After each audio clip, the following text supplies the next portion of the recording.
नमस्कार। The deep dive के आज के अंक में आपका स्वागत है। आज हम खासतौर पर यूपीएससी की तैयारी करने वालों के नज़रिए से 23 अक्टूबर 2025 के कुछ अहम करंट अफेयर्स पर गहराई से बात करेंगे। ये उस तारीख के करंट अफेयर्स का पहला भाग है। हो सकता है इनमें से कुछ विषय आपको थोड़े जाने पहचाने लगे, तो समझिए कि आपका रिवीजन हो रहा है। हमारा मकसद है इन खबरों के पीछे के तथ्यों को, उनकी अहमियत को समझना, ताकि परीक्षा की तैयारी में मदद मिल सके। तो चलिए शुरू करते हैं। पहली खबर मेडिकल साइंस से है। MMM01 monoclonal antibody. सुनने में आ रहा है कि यह मलेरिया के खिलाफ एक नई उम्मीद है। अमेरिकी रिसर्चर्स ने इसे बनाया है। जी हाँ, ये काफ़ी अहम खोज है और जो शुरुआती क्लिनिकल ट्रायल हुए हैं उनमें इसने मलेरिया पैरासाइट के खिलाफ डोज के हिसाब से पूरी सुरक्षा दिखाई है। पूरी सुरक्षा और साइड इफेक्ट्स? हाँ, और वो भी न्यूनतम साइड इफेक्ट्स के साथ, ऐसा कहा जा रहा है। पर ये समझने के लिए कि खास क्यों है, पहले ये जानना ज़रूरी है कि मोनोक्लोनल एंटीबॉडीज़ आखिर होती क्या है। देखिए, ये लैब में तैयार किए गए प्रोटीन होते हैं, खास तरह के प्रोटीन जो हमारे शरीर का जो अपना इम्यून सिस्टम है ना, उसकी नकल करते हैं। अच्छा, लैब में बनी फौज। हाँ, कह सकते हैं। और मोनोक्लोनल इसलिए क्योंकि ये एक ही टाइप की इम्यून सेल, जिसे बी सेल कहते हैं, उसके क्लोन होते हैं। मतलब सारी एंटीबॉडीज बिल्कुल एक जैसी, एक ही मास्टर कॉपी की तरह। इन्हें बनाने का तरीका भी खास है। एक बी सेल चुनकर उसे क्लोन करके बड़ी मात्रा में एंटीबॉडीज बनाई जाती हैं। और इनकी सबसे बड़ी खूबी है इनकी स्पेसिफिसिटी, मतलब सटीक निशाना। ये किसी खास टारगेट वायरस, बैक्टीरिया या कैंसर सेल को पहचान कर उससे जुड़ जाती हैं। तो फालतू के साइड इफेक्ट कम होते होंगे? बिल्कुल, अनचाहे साइड इफेक्ट्स का खतरा कम हो जाता है। इनका इस्तेमाल आजकल कैंसर, ऑटो इम्यून बीमारियां और इन्फेक्शियस डिजीज में हो रहा है। तो ये MAM01 ये मलेरिया परजीवी पर कैसे काम करती है? ये प्लाज्मोडियम फाल्सीपेरम, जो मलेरिया का सबसे खतरनाक परजीवी है, उसके एक खास प्रोटीन पर हमला करती है, सर्कमस्पोरोजॉइड प्रोटीन, और उसके भी उस हिस्से पर जो ज्यादा बदलता नहीं, मतलब हाईली कंजर्व्ड रीजन पर। अच्छा। इससे होता यह है कि ये परजीवी के खून में पहुंचने से पहले ही इन्फेक्शन को रोक देती है। ये तो वाकई कमाल है। इसके फायदे क्या हो सकते हैं, खासकर उन इलाकों में जहां मलेरिया बहुत है? फायदे बहुत बड़े हो सकते हैं। सोचिए, सिर्फ एक इंजेक्शन और महीनों तक तुरंत सुरक्षा। महीनों तक? जी हाँ, ये मलेरिया एंडेमिक क्षेत्रों में, खासकर छोटे बच्चों और गर्भवती महिलाओं के लिए वरदान साबित हो सकता है। वहाँ खतरा सबसे ज्यादा होता है। हाँ, ये तो है। ये प्रिवेंटिव दवा की तरह काम करेगी? बिल्कुल, एक निवारक उपाय के तौर पर ये एक बहुत बड़ी कामयाबी हो सकती है। यूपीएससी के लिहाज से देखें तो ये GS paper 3, science and tech, खासकर बायोटेक और स्वास्थ्य के मुद्दों के लिए अहम है। बिल्कुल सही। स्वास्थ्य के बाद अब थोड़ा पर्यावरण की ओर चलते हैं। अगली खबर कैरबिड बीटल के बारे में है। इनको ग्राउंड बीटल भी कहते हैं, है ना? जी हाँ, ग्राउंड बीटर। तो खबर यह है कि रिसर्चर्स को लग रहा है कि ये जमीन पर रहने वाले भृंग मिट्टी में माइक्रोप्लास्टिक का पता लगाने में मदद कर सकते हैं। ये कैसे? बायो इंडिकेटर की तरह। हाँ, ये एक दिलचस्प खोज है। ये कैरिबिड बीटल, जो कैरिबिडे परिवार के हैं, अकशेरुकी जीव हैं। ये जंगल, खेत, घास के मैदान, यहाँ तक कि शहरों में भी मिल जाते हैं, अलग अलग जगहों पर। इनकी पहचान कैसे होती है? इनकी लंबी टांगें और बड़े मजबूत जबड़े होते हैं। शिकारी होते हैं ये। और एक और खास बात, जब इन्हें खतरा महसूस होता है तो ये एक अजीब सी तेज गंध छोड़ते हैं, शायद शिकारियों को दूर रखने के लिए। अच्छा, और ये खाते क्या हैं? इकोसिस्टम में इनका क्या रोल है? ये मुख्य रूप से गार्डन पेस्ट्स को खाते हैं, जैसे घोंघे, कैटरपिलर, स्लग्स और दूसरे छोटे कीड़े वकौड़े। तो किसानों के दोस्त हुए? हाँ, बिल्कुल। ये जैविक कीट नियंत्रण यानी बायोलॉजिकल पेस्ट कंट्रोल में बहुत मदद करते हैं। इनका जीवन चक्र 4 स्टेज का होता है: अंडा, लार्वा, प्यूपा और फिर वयस्क। तो फिर माइक्रोप्लास्टिक वाली बात, इनका उससे क्या लेना देना? लेना देना ये है कि ये जमीन पर रहते हैं और जमीन के ही दूसरे छोटे जीवों को खाते हैं। तो अगर मिट्टी में माइक्रोप्लास्टिक है तो वो इनके शरीर में भी जमा हो सकता है उनके खाने के जरिए। ओह, समझ गया। तो वैज्ञानिक इनकी आबादी, इनके स्वास्थ्य और इनके शरीर में पाए जाने वाले माइक्रोप्लास्टिक की मात्रा को स्टडी करके ये अंदाजा लगा सकते हैं कि मिट्टी में माइक्रोप्लास्टिक का प्रदूषण कितना है। ये तो पर्यावरण की निगरानी का एक नया तरीका हो सकता है। जी, और शायद सस्ता और प्राकृतिक भी।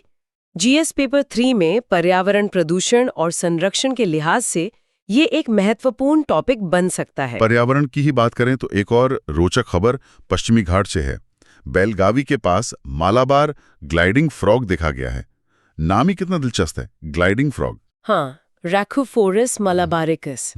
ये मेंढक पश्चिमी घाट के वर्षा वनों का स्थानिक है, मतलब एंडेमिक। इंडेमिक यानी सिर्फ वही मिलता है। जी, प्राकृतिक रूप से सिर्फ पश्चिमी घाट में। आमतौर पर ये पेड़ों पर रहता है, खासकर नदियों या झरनों के पास, लेकिन प्रजनन के लिए ये पानी के ऊपर लटके पेड़ों पर चला जाता है। और ये ग्लाइडिंग वाली बात, क्या ये सच में उड़ता है? उड़ता तो नहीं कह सकते, पर ये हवा में काफी दूर तक ग्लाइड कर सकता है, छलांग लगाकर। कैसे? इसके पैरों की उंगलियों के बीच में झिल्ली होती है, वेबिंग। वो पैराशूट की तरह काम करती है। रिपोर्ट्स के मुताबिक ये करीब 9 से 12 मीटर यानी लगभग 30-40 फीट तक ग्लाइड कर सकता है। अरे वाह, ये तो इसके शरीर की लंबाई से कहीं गुना ज्यादा है। हाँ, करीब 115 गुना तक। और दिखने में भी सुंदर होता है, चमकीला हरा रंग और उंगलियों के बीच की झिल्ली नारंगी लाल। अद्भुत। तो क्या ये खतरे में है? इसका संरक्षण स्टेटस क्या है? IUCN रेड लिस्ट में इसे लीस्ट कंसर्न यानी कम चिंताजनक श्रेणी में रखा गया है। तो चिंता की बात नहीं। देखिए, कम चिंताजनक का मतलब ये नहीं कि हम इसे नजरअंदाज कर दें। पश्चिमी घाट जैसे बायोडाइवर्सिटी हॉटस्पॉट में ऐसी अनोखी स्थानिक प्रजातियों का होना ही उस पूरे इकोसिस्टम के स्वास्थ्य और महत्व को बताता है। इनका संरक्षण मतलब पूरे क्षेत्र का संरक्षण। सही कहा। ये GS पेपर 3 में बायोडाइवर्सिटी और एंडेमिक स्पीशीज के टॉपिक के लिए प्रासंगिक हैं। चलिए अब जरा ओडिशा चलते हैं। Konark Balukhand wildlife sanctuary. खबर है कि वहां चित्तीदार हिरणों की संख्या कम हो रही है। ये अभयारण्य तो हिरणों के लिए ही जाना जाता था, है ना? जी, ये चिंता का विषय तो है। ये अभयारण्य ओडिशा के पुरी जिले में है, पुरी और कोणार्क के बीच समंदर किनारे। 1984 में इसे बनाया गया था। जमीन रेतीली है और मुख्य रूप से कैसूरीना और काजू के पेड़ लगाए गए हैं। अच्छा। यहाँ से नुआनाई, कुशाभद्रा जैसी कुछ छोटी नदियां भी गुजरती हैं और उनके किनारों पर जामुन, फाइकस, नीम, करंज जैसे पेड़ भी हैं। और वन्यजीवों में हिरणों के अलावा? चित्तीदार हिरण तो हैं ही, उनके झुंड दिखते थे। इसके अलावा बंदर, जंगली बिल्ली, लकड़बग्घा, मॉनिटर लिजर्ड, सांप वगैरह पाए जाते हैं। और एक खास बात और है, इसका जो समुद्री तट है वहाँ ऑलिव रिडले कछुए भी घोंसले बनाते हैं। ओह, यानी ये तटीय इकोसिस्टम के लिए भी महत्वपूर्ण है। बिल्कुल। चित्तीदार हिरण के बारे में कुछ खास बातें जो परीक्षा के नजरिए से काम की हों। चित्तीदार हिरण, जिसे चीतल भी कहते हैं, भारत में सबसे आम हिरण प्रजाति है। ये भारत के अलावा पड़ोसी देशों जैसे श्रीलंका, नेपाल, बांग्लादेश में भी काफी मिलते हैं। IUCN स्टेटस इनका भी लीस्ट कंसर्न ही है, मतलब वैश्विक स्तर पर ये अभी खतरे से बाहर है। लेकिन फिर कोणार्क बालूखंड में संख्या क्यों घट रही है? यही चिंता की बात है। किसी खास प्रोटेक्टेड एरिया में अगर इनकी आबादी कम हो रही है तो ये एक गंभीर संकेत है। वजह कुछ भी हो सकती है, हैबिटेट लॉस, शिकार, कोई बीमारी। इसकी जांच होनी जरूरी है। हाँ, ये तो जरूरी है। ये GS पेपर 3 में संरक्षण और प्रोटेक्टेड एरिया मैनेजमेंट से जुड़ा मुद्दा है। बिल्कुल। अब फिर से स्वास्थ्य क्षेत्र की एक खबर देखते हैं। नागालैंड यूनिवर्सिटी के रिसर्चर्स ने सिनापिक एसिड नाम का एक कंपाउंड खोजा है। कहा जा रहा है कि ये डायबिटीज के मरीजों में घाव भरने की प्रक्रिया को तेज कर सकता है। ये सिनापिक एसिड क्या चीज है? सिनेपिक एसिड एक प्राकृतिक फिनोलिक एसिड कंपाउंड है, मतलब पौधों में पाया जाता है। रिसर्च बताती है कि इसमें एंटीऑक्सीडेंट गुण होते हैं, एंटी इन्फ्लेमेटरी यानी सूजन कम करने वाले, एंटीबैक्टीरियल और यहाँ तक कि न्यूरोप्रोटेक्टिव गुण भी हो सकते हैं। और ये मिलता कहाँ है? अच्छी बात यह है कि ये कई आम चीजों में मिलता है। मसाले, खट्टे फल, बेरीज, सब्जियां, अनाज, तिलहन, इन सब में। तो ये घाव भरने में कैसे मदद करता है, खासकर डायबिटीज में? क्योंकि डायबिटीज में घाव भरना मुश्किल होता है। हाँ, ये एक बड़ी समस्या है। शोध के अनुसार ये सिनोपिक एसिड शरीर में एक खास पाथवे SIRT1 पाथवे को एक्टिवेट करता है। ये पाथवे टिश्यू रिपेयर, नई खून की नसें बनने, जिसे एंजियोजेनेसिस कहते हैं, और सूजन को कंट्रोल करने में अहम भूमिका निभाता है। और डायबिटीज में प्रक्रिया धीमी हो जाती है? बिल्कुल। डायबिटीज में खराब ब्लड सर्कुलेशन, नसों को नुकसान, न्यूरोपैथी और इन्फेक्शन का ज्यादा खतरा होता है।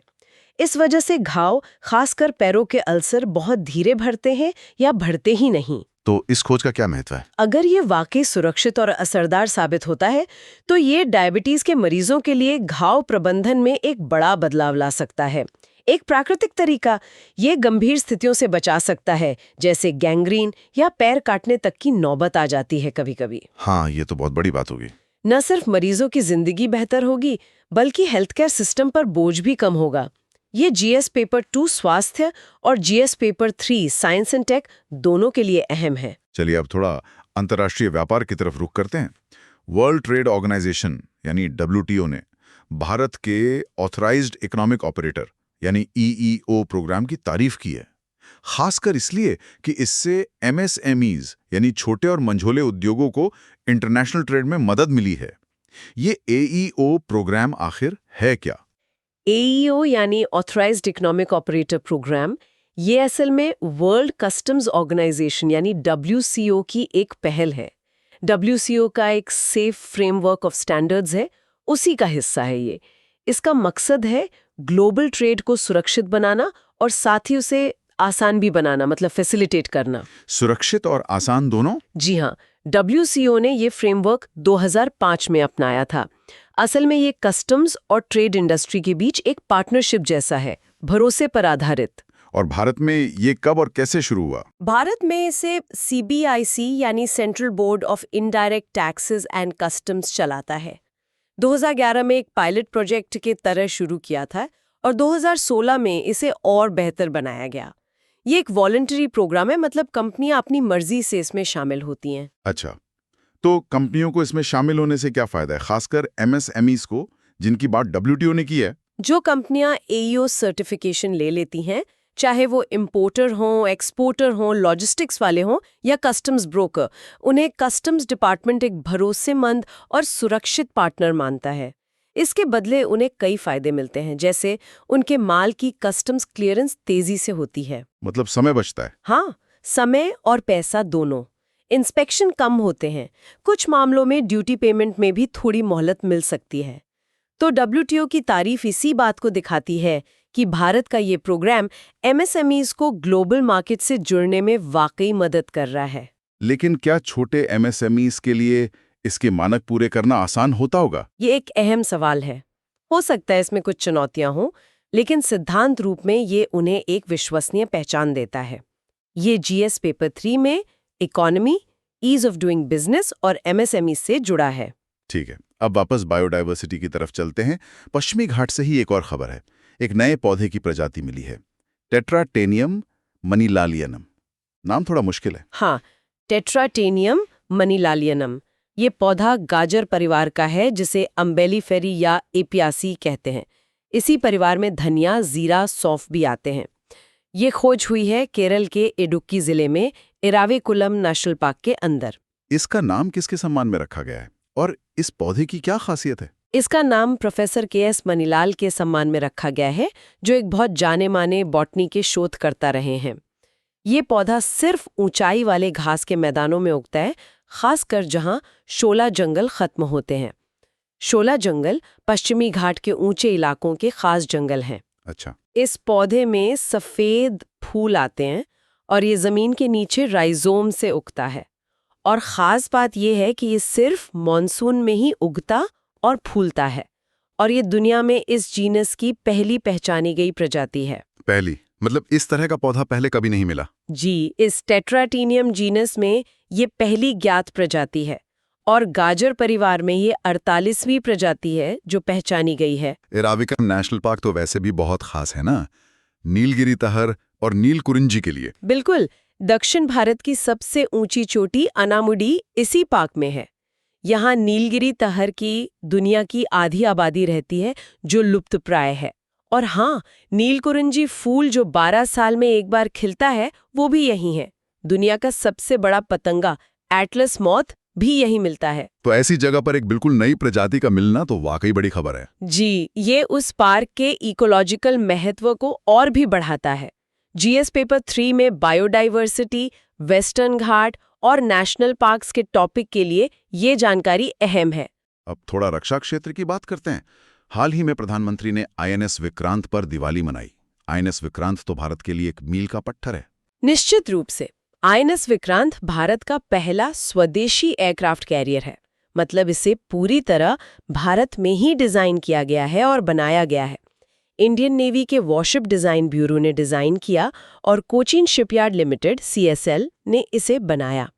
2022 में से नेवी में शामिल किया गया। ये आत्मनिर्भर भारत का एक बहुत बड़ा प्रतीक है। ये कितना बड़ा है और इसकी क्षमता क्या है? ये काफी बड़ा है, करीब 262 मीटर लंबा, 62 मीटर चौड़ा। अंदाजा लगाइए, लगभग 2.5 फुटबॉल मैदान जितना। बाप रे। इसमें 14 डेक है और वजन है करीब 43,000 टन। इसे 4 पावरफुल गैस टरबाइन चलाते हैं जो इसे 28 नॉट यानी लगभग 52 किलोमीटर प्रति घंटे की टॉप स्पीड दे सकते हैं। और इस पर कितने प्लेन और हेलीकॉप्टर आ सकते हैं? ये करीब 30 एयरक्राफ्ट का एक पूरा एयरविंग ऑपरेट कर सकता है। इसमें MiG-29 के fighter jets, Kamov 31 early warning helicopter, MH-60R multi role helicopter और हमारे अपने तेजस LCA नेवी और ALH यानी एडवांस लाइट हेलीकॉप्टर भी शामिल हैं। अच्छा, तेजस भी? जी, नेवल वर्जन। ये स्टोबार तकनीक इस्तेमाल करता है, short take off but arrested recovery. वो क्या होता है? मतलब टेक ऑफ के लिए आगे एक स्की जंप बना होता है और लैंडिंग के लिए डेक पर तार लगे होते हैं, अरेस्टा वायर, जिनमें विमान का हुक फंसकर उसे रोकता है। ये भारत की समुद्री ताकत और हिंद महासागर में उसकी पहुंच को काफी मजबूत करता है। ये GS पेपर 3 में डिफेंस टेक्नोलॉजी और सिक्योरिटी के लिए बहुत महत्वपूर्ण है। बिल्कुल। अब एक नज़र अंतर्राष्ट्रीय संबंधों और फाइनेंस पर। पेरिस में फाइनेंशियल एक्शन टास्क फोर्स यानी FATF की बैठकें चल रही हैं। खबरें हैं कि टेरर फाइनेंसिंग में स्टेट स्पॉन्सरशिप यानी सरकारी मदद के मुद्दे पर बात हो सकती है। इसमें पाकिस्तान में सक्रिय कुछ संगठनों का जिक्र भी आ सकता है। ये FATF है क्या और ये इतना अहम क्यों है?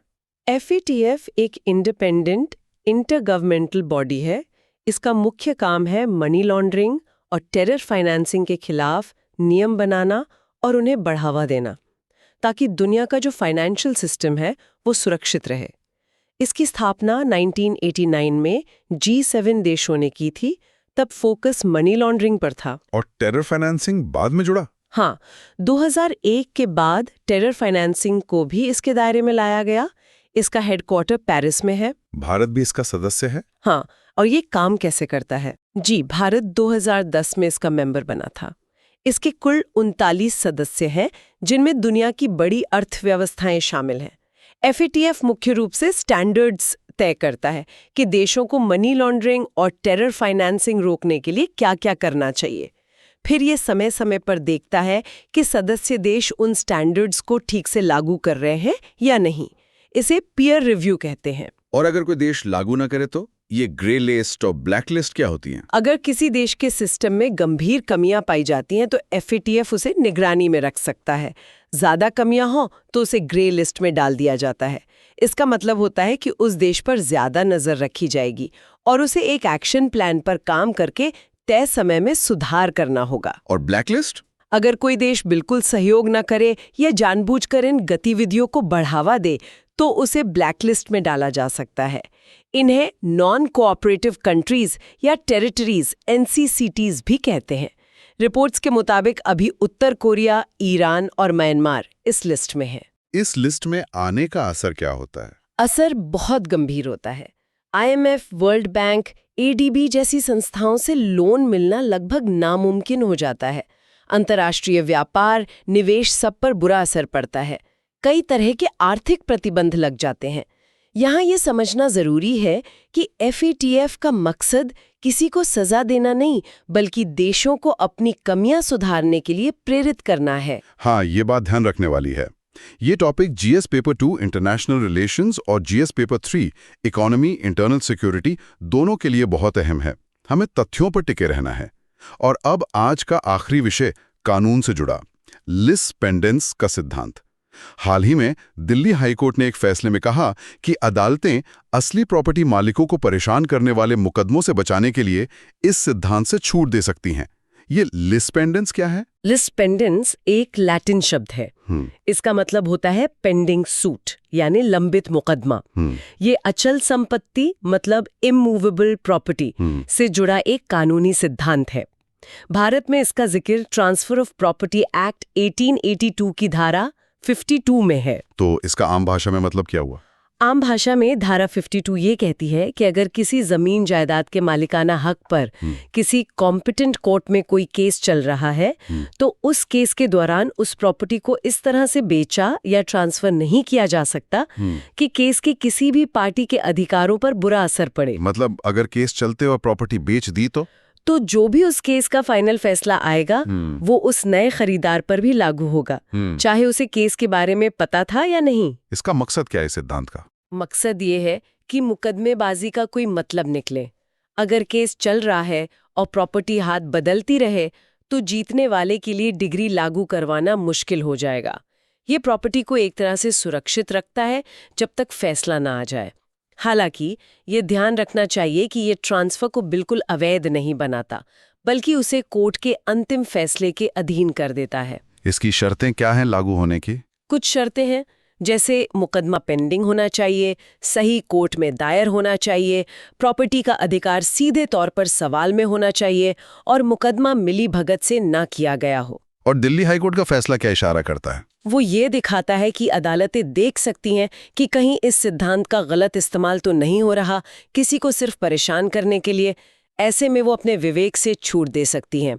ये जीएस पेपर 2 न्यायपालिका और जीएस पेपर 3 संपत्ति अधिकार से जुड़ा है। तो ये थे 30 अक्टूबर 2025 भाग 1 के कुछ खास करंट अफेयर्स और उनका विश्लेषण, खासकर यूपीएससी की तैयारी के नजरिए से। उम्मीद है ये बातचीत आपके लिए फायदेमंद रही होगी। बिल्कुल। आज हमने विज्ञान में नई खोजों जैसे MAM01 एंटीबॉडी और सिनेप्टिक एसिड से लेकर पर्यावरण में कैरिबिड बीटल और मालाबार ग्लाइडिंग फ्रॉग, फिर अभयारण्यों की चुनौतियां, अंतर्राष्ट्रीय व्यापार के AEO कार्यक्रम, बायोडायवर्सिटी में नई प्रजाति, रक्षा में INS विक्रांत, अंतर्राष्ट्रीय नियमों में FATF और कानूनी सिद्धांतों में लिस्पेंडेंस तक काफ़ी सारे अहम विषयों पर बात की। हर विषय का अपना महत्व है और इनके दूरगामी असर हो सकते हैं। आज की इस पूरी बातचीत से एक विचार मन में आ रहा है जिस पे हमारे श्रोता सोच सकते हैं। देखिए, एक तरफ विज्ञान और तकनीक हैं जो सीधे सीधे जीवन बदल रही हैं, जैसे नई दवाएं या एंटीबॉडी।